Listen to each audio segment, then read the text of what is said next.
Hi everybody, this is Dr. Nigro with the Chem Calc Screencast. This one's going to look at gas law problems utilizing Boyle's law, Charles's law, the Gay-Lussac law, and the combined gas law.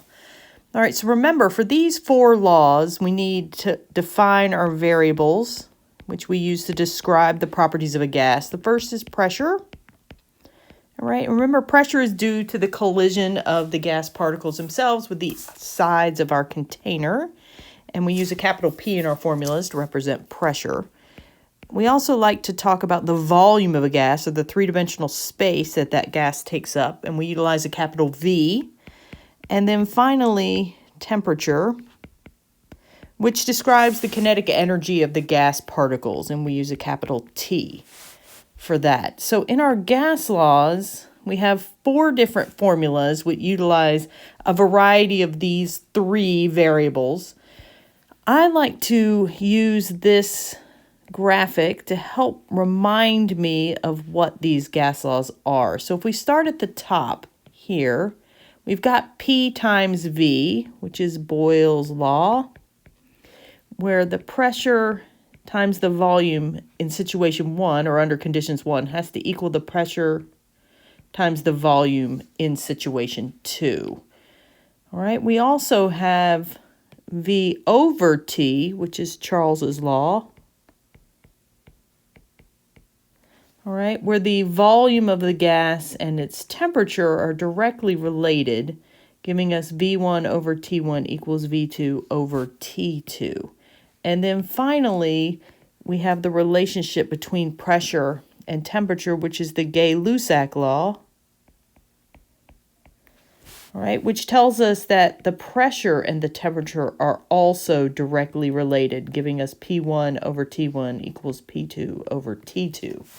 All right, now one thing to keep in mind with all of these gas laws, when we work these problems, you need to watch your units. All right, those units need to match. All right, what do I mean by that? I mean that if you're given a volume in milliliters and then a second volume in liters, you need to choose one or the other. They either both need to be in liters or they both need to be in milliliters. The same thing with pressure. If you're given pressure in atmospheres and then pressure in torr, or millimeters of mercury in torr, then you need to make sure everything matches. The only exception to that is temperature. All right, temperature must be kelvins.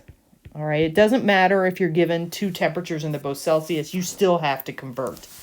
All right, now in addition to these three laws, we have a fourth law which takes all three of these, which we call the combined gas law, and that's P1 times V1 over T1 equals P2 times V2 over T2. So it literally is a combination of these three gas laws. All right, so let's try a problem. All right, so for number 1, we have a 9.5 liter container. It contains oxygen gas, and that has a pressure of 1,150 torr and a temperature of 25 degrees Celsius. If the temperature remains constant and the container size increases to 12.5 liters, what is the new pressure in atmospheres? All right, so I like to work these problems by listing what I've been given. All right, so I've got a volume of 9.5 liters, and a pressure of 1,150 torr. All right, now I'm not going to include the temperature here because it tells me later that that value remains constant, so it's not going to change. All right, I do, however, have a second volume at 12.5 liters, and the question's asking me, well, then what is that second pressure? And it specifies that that needs to be in atmospheres. All right, so if I look, I have pressure and volume changing here, which tells me that this is a Boyle's law problem. All right, so I'm going to need to use my formula for Boyle's law, which is P1 times V1 equals P2 times V2. Now, before I plug it in, I'm going to check my units. All right, my units for volume are both the same, so that's fine. Now, my unit for pressure is torr, so I can use Boyle's law, find out the pressure, but I am going to need to do a conversion at the end to take to atmospheres. All right, but let's do the calculation first. So we have 1150 torr times 9.5 liters equal to our second pressure times 12.5 liters. All right, so if we plug everything into our calculator, we should get a value of 874 torr. All right, now, as I said, the problem specifies a unit here for our pressure, so we need to do one more step. All right, and I know that 1 atmosphere of pressure is equal to 760 torr. All right, so that's going to let me cancel those torr. I'll divide by 760, and this pressure is 1.15 atmospheres, or 1.15 ATMs. All right, now, I always like to check my answer. The relationship between pressure and volume is an indirect one, which means as the pressure goes up, the volume should go down, or vice versa. All right, in this case, if you look at our variables, the volume value went up. And so that tells me that the pressure value should have gone down. And if I check, I went from 1,150 torr to 874 torr. So that did happen. So at the very least, I set my problem up correctly. All right, let's move down to number 2. A sample of nitrogen gas at 35 degrees Celsius occupies a volume of 975 milliliters. If the temperature of the sample increases to 45 degrees Celsius, what is the new volume?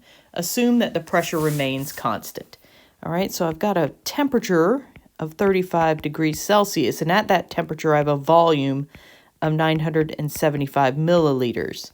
I have a second temperature of 45 degrees Celsius, and I'm asked to find that second volume. Now, this time it doesn't specify units, so I'm just going to find it in milliliters. All right, that means that I'm going to be using volume and temperature, which is an example of Charles's law. All right, my formula there is going to be V1 over T1 equals V2 over T2. All right, before I do that, though, I'm going to check my units. All right, my volume unit's fine, but my temperature units cannot be in Celsius. They have to be in Kelvin. And to convert from Celsius to Kelvin, I need to add 273 to my Celsius value. So this becomes 308 Kelvin, and then my 45 degrees becomes 318 Kelvin. All right, so now I can plug these values in. So I go back to my formula. I have 975 milliliters divided by 308 Kelvin equals V2 divided by 318 Kelvin. I cross multiply and then solve for that unknown. All right, so my volume is going to be 1,007 milliliters. All right, so that's my answer. But I'm going to check my work. All right, I know that the Charles's law is a direct relationship between volume and temperature.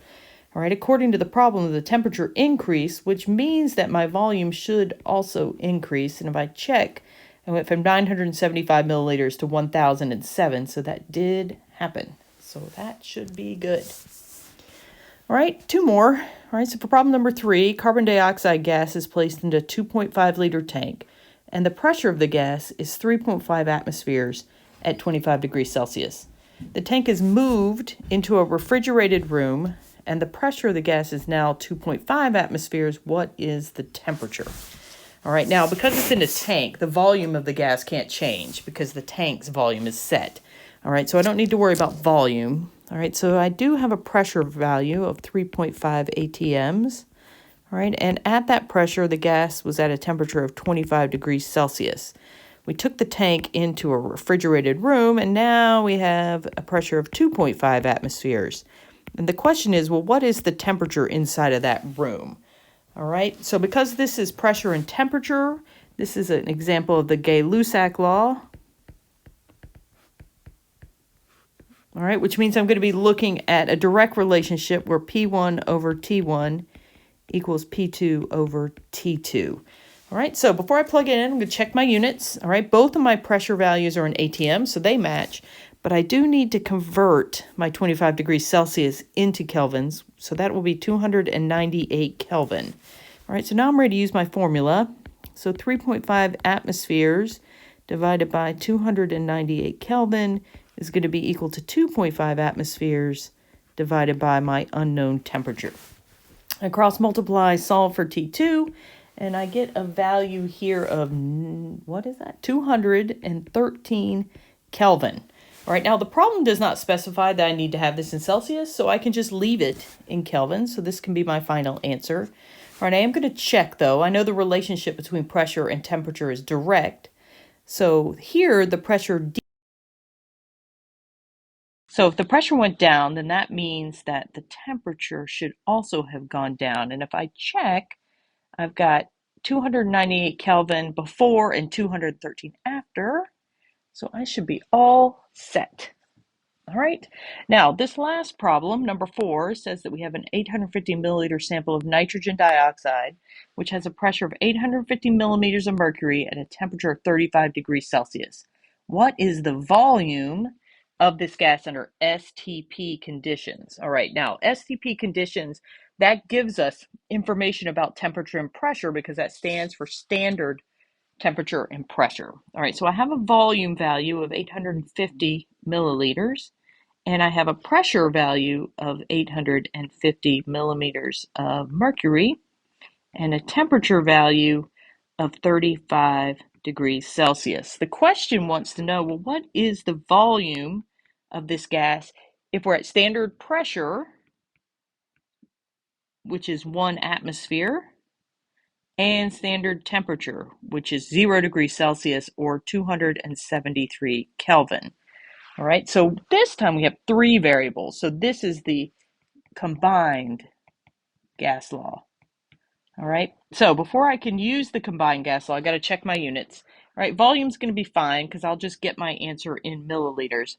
I do have a problem with my pressure though. I've got atmospheres for one and I've got 850 millimeters of mercury for the other. All right, I'm going to convert my atmosphere because I know that 1 atmosphere is equal to 760 millimeters of mercury, and that's just going to be a little bit simpler.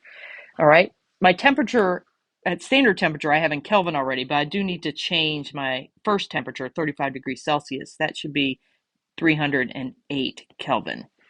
All right, so the combined gas law is the combination of all 3. So it's P1 times V1 over T1 equals P2 times V2 over T2. So I start plugging everything in. 850 millimeters of mercury, 850 milliliters over 308 Kelvin is going to be equal to 760 millimeters of mercury times my second volume over 273 Kelvin. All right, so again, if you cross multiply, then solve for V2, you're going to get a volume value here of 844 milliliters. All right, now, unlike my other problems, it's a little tricky to check whether your answer is accurate or not based on relationships because you've got 3 variables and they're all changing, so it can be a little tough. All right, when in doubt, you can always plug that 844 milliliters back up into your formula and solve and see if the 2 sides equal each other. And if they do, then you've done it correctly. Okay? Hope that is useful.